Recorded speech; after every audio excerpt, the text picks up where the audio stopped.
So as I was saying, to calculate the outcomes now, you just multiply those values, okay? Using formula number 5. Just multiply. Yeah. Yeah. So you just multiply along the branch to calculate the outcomes, you just multiply. All right.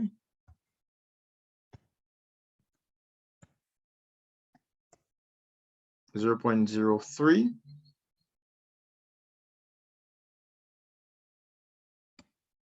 I can write all the decimal places. Okay, so tell me what to type there for this second one there. Okay, anybody else would like to tell us what to type there?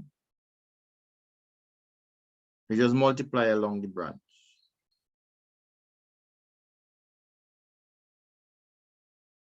Anybody? What times what must we put there?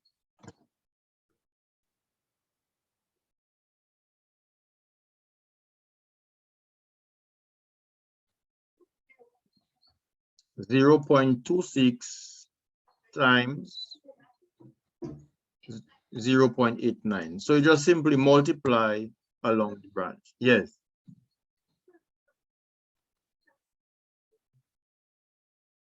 So when you say this the section on a first day, what happened to it?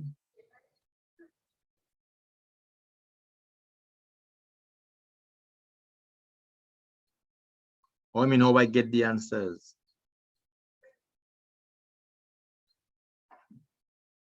But you that tell me is to minus 0.89 from 1.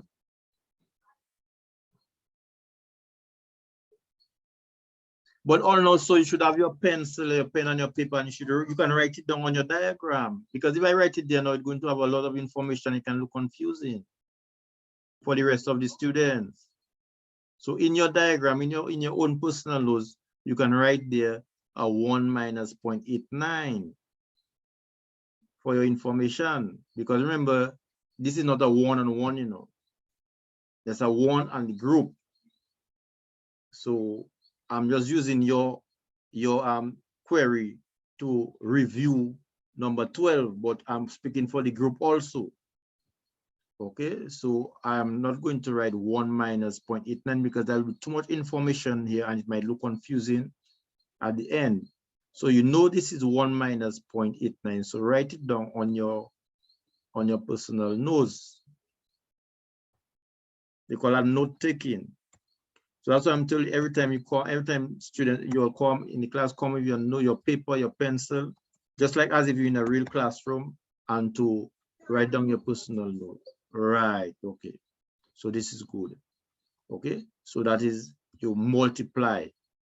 So you subtract to get the remaining one. We subtracted to get 0.45. 1 minus 0.55 give us 0.45.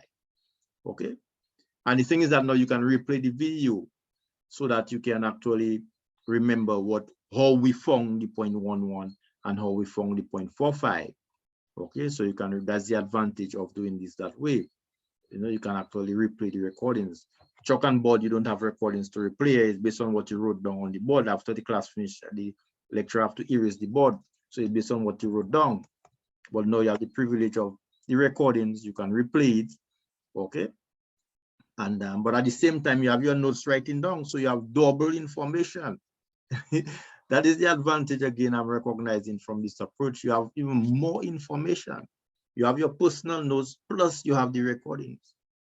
Okay, not only the recordings, you know, the PDF again is like as if the whiteboard, because I'm uploading it on YouTube again and then I'm giving you the link, plus you have the what was actually written, or in other words, typed out, okay, in what we are doing. So you have,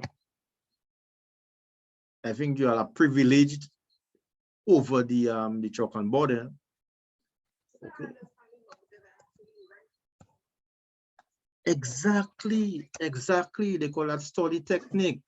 Please develop a study technique now, so that in the university, when you go, you have that technique, because trust me, you might find yourself in a class of 50, 100 students. You know, you have to be able to debrouiller yourself if you want to put it that way. Okay. When the professor come and try to write on the board and pop, and then when you go, you don't see him again because his office right somewhere over there, and you have to handle yourself. So try to develop a study technique. The less you can depend on the person in front of the board, I always say that the better for you. Okay. So try to be independent learners, be able to use information and to learn independently. Yes, you'll be guided. So that's why I'm trying to take that approach. I'm just guiding you along. So exactly 0.33. And they must add up to 1. All 4 of them at the end must add up to 1 exactly. 0.333.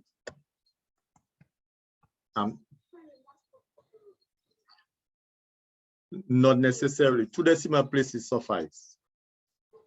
I'm just putting all the decimal places just to prove to you that if you add all of them, 0.286 plus 0.2314. So that's one way of cross-checking if you are basically on the right track.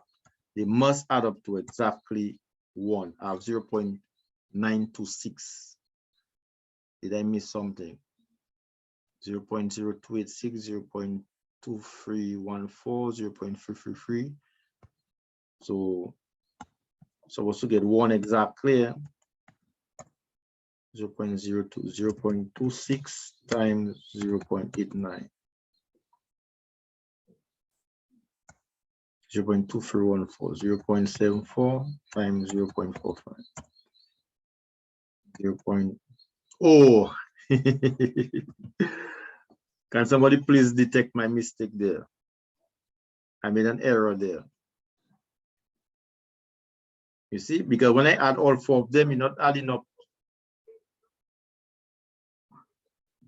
Ah, exactly. So please cross-check to make sure that that's why I always say a little error is a learning opportunity.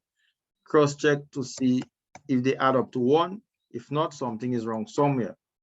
So 0.74 times 0.55 is how much? 0.407. So let's prove again.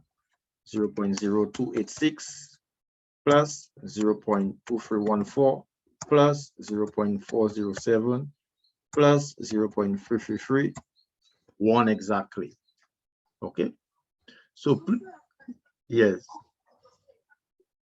Yes, supposed to be exactly 1.